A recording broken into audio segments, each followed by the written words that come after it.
Pridelines honors Andrea Doria Dos Passos with a vigil and GoFundMe. This week, we mourn Andrea Dos Passos, a trans-identifying individual whose life was tragically taken on the street outside of Miami City Ballet. Pridelines held a vigil in her honor, and a GoFundMe page is now set up to assist with funeral costs and support her loved ones, per her family's request. The goal is to raise $10,000. A somber candlelight vigil held in honor of a slain Miami Beach woman. We had no idea that she connected with you guys. It gave me so much peace that she had a community. Says the mother of Andrea Dos Passos. It's just you don't expect something like this. It's like things that you see in the movies, right? You don't expect this to happen to you. On Tuesday, her 37-year-old daughter was violently murdered as she slept outside of Miami City Ballet. Police arrested this man, Gregory Gilbert, in connection to the attack. You were arrested for one count of second-degree murder. Accused of beating Dos Passos with a metal pipe, a building employee ultimately finding her with wood shoved in her nose and puncture wounds to her chest. I don't understand why someone would do that. She never hurt anybody in her life. You know, this story was supposed to be a 1-minute news, and we were just going to comment each one sentence or two on it. But, you know, Andrea's life was not something to talk about in 1 or 2 sentences. And her tragic death is not something to talk about in 1 or 2 sentences. So since I'm sitting in this chair and I do whatever the F I want, I want to talk about this story all around the table. Andrea Doria Dos Passos was a beautiful 37-year-old trans woman who lost her life too soon. I get chills because it's effed up. It really is. You know, the life expectancy of a black or brown trans woman is 35 years old, you know, and sometimes even younger. And she had surpassed that by 2 years, you know, and now she becomes another statistic. You know, it goes without saying that, she used to go to Pridelines. And so I know that as having Edward at the table is so important for today's story. First of all, I'm sorry for your loss. Pridelines as a whole, losing one of their own is not an easy thing. I know that you had spent time with her at Miami Beach Pride. I know that she was a huge, she was always at Pridelines all the time. And this has to be really difficult for you and everybody over there and everybody who knew Andrea. Yeah, it was very challenging for my the team. And we found out, I was on the phone with my colleague Chris, who comes on the show from time to time, and all I can hear is Edward, no, and Chris balls out in tears. And then, you know, as I'm speaking to everyone on the team, people are just in tears, you know. And we knew Andrea as Maggie, actually. She was Maggie to us. She came in as Maggie, and Maggie was just a ray of light, and who just wanted to be free, wanted to be liberated from all the chains and shackles that we have often tied to us in society. And she just wanted to live a free life. And she came to us. She didn't really want to live in any of the shelters or any of the different housing amenities because of all the restrictions. She loved the beach, and she just wanted to be on the beach. She would go to the beach daily, and then come to Pridelines afterwards and spend a couple hours with us. She would spend, about an hour or so in the bathroom. And when I told her mom and dad that, they said, "That's her. That's our daughter." They immediately said, "That's our daughter." And I told them that I would have to go find special shampoo for her out of our toiletry and conditioner. And they're like, "Yep, she wants to smell fresh, right? Like strawberries." And she always wanted, it's like she kept really good care of herself. She was a beautiful soul. She had some challenges that we were working with her on. But overall, she was a great person who just wanted to be free and live her life and live her authentic self. And she loved coming to Pridelines because she could do that. She could shower, in our sink in Miami Beach, and really take her time. Nobody kicked her out. Nobody said, "Hey, what are you doing in there?" We just let her be. She could rest if she needed to rest. She could talk to her therapist if she needed to talk to a therapist. She talked to several of my staff members who did some case management with her to find other resources for her. She found clothes there. We have a closet where if you're housing insecure or homeless, or just anyone, quite frankly, you can go and get a nice outfit. And her mom and dad said one day she just showed up to the mom's job in a nice outfit. And they was like, we were wondering where she got the clothes from. We're like, Pridelines. And I hope to pick it out too. Right.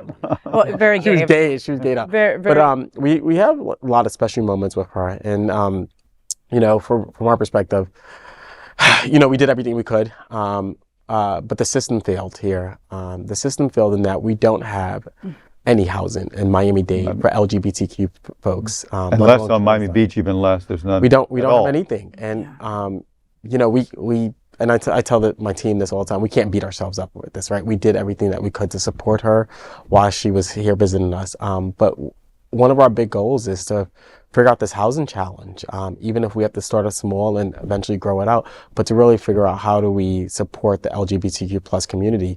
One of the things that I promised McKinsey, the McKinsey project, is that as Pridelines continues this resurgence of where we're going and really doing a lot of fundraising and building our resources, I'm committed to helping them figure out their housing, particularly for trans individuals. And about 2 months ago, Jasmine McKinsey and I talked about this, and what she said was, "No, Edward, let's work together. Like, don't just help us. Let's do it for everyone in the community." And I'm still, to this day, very committed to figuring out how do we figure out housing for our community in Miami-Dade, and all of South Florida, quite frankly. And kudos to SunServe and Tony Lima and the Our Fund Foundation, the Flight Institute, and Sunshine Cathedral for piloting a Pride House here for young people ages, I think, 18 to 24. I think that's a great start to housing insecure and homeless individuals. We have current clients from Pridelines who's actually there now. Oh, I love that. And yes, we're very collaborative, right? So we sent our clients to the Pride House, and they love it, and they're having a great time, and they're doing well.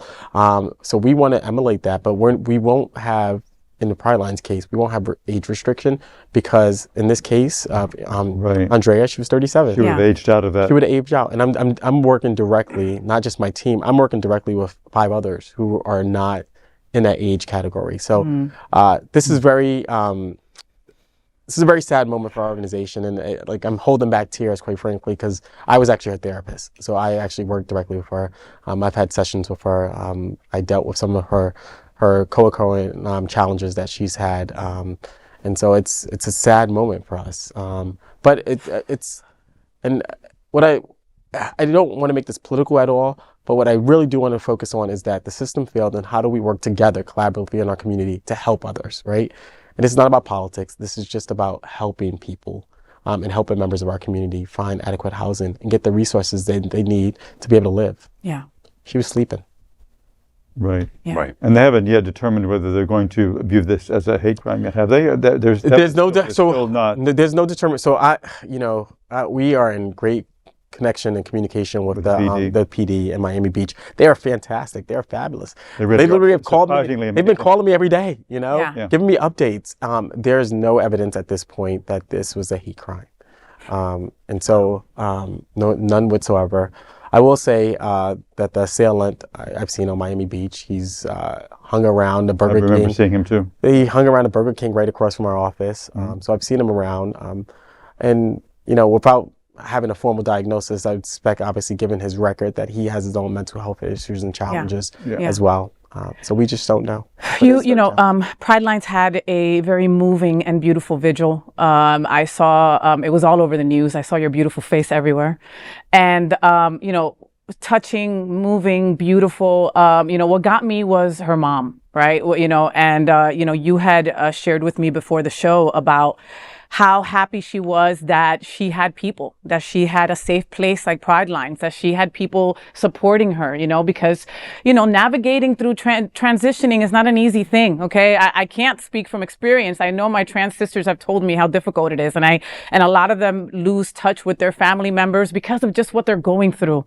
It's not an easy time, and sometimes you want to be with people that are like you and understand what you're going through, and you don't want to start teaching your parents about how to take care of an LGBTQ plus person. So unfortunately, the last couple of months, she was not always in communication with her mom as much as her mom wanted her to be.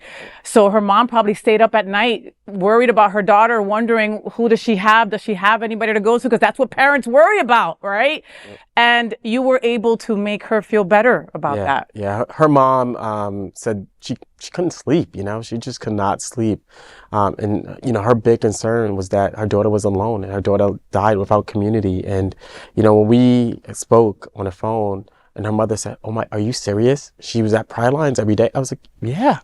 Like, and, you know, she was Maggie to us, you know, because again, you know, Andrea had just changed her name back last year. So she was still trying to discover herself, figure out who she was and whether she's Andrea, she's Maggie, or she's both, right? But her mother found so much comfort and said, I could sleep at night knowing that she had all of you at Pridelines who cared about her, who looked after her, who gave her a meal, who gave her advice, who allowed her to be her authentic self. Who gave her a shirt, who gave her a dress, who gave her some soap. I mean, you know. Who danced with her at Pride, right? Like, we were just Pride. like dancing together, like, and just enjoying our time together. You allowed her mom to rest. So understand that, even though you folks are going through such a loss, because there's no way to just even describe losing somebody like that, right? So just violently awful, you know, but just know that you were her safe space, you know, your new center, you called it the safe center. That's right.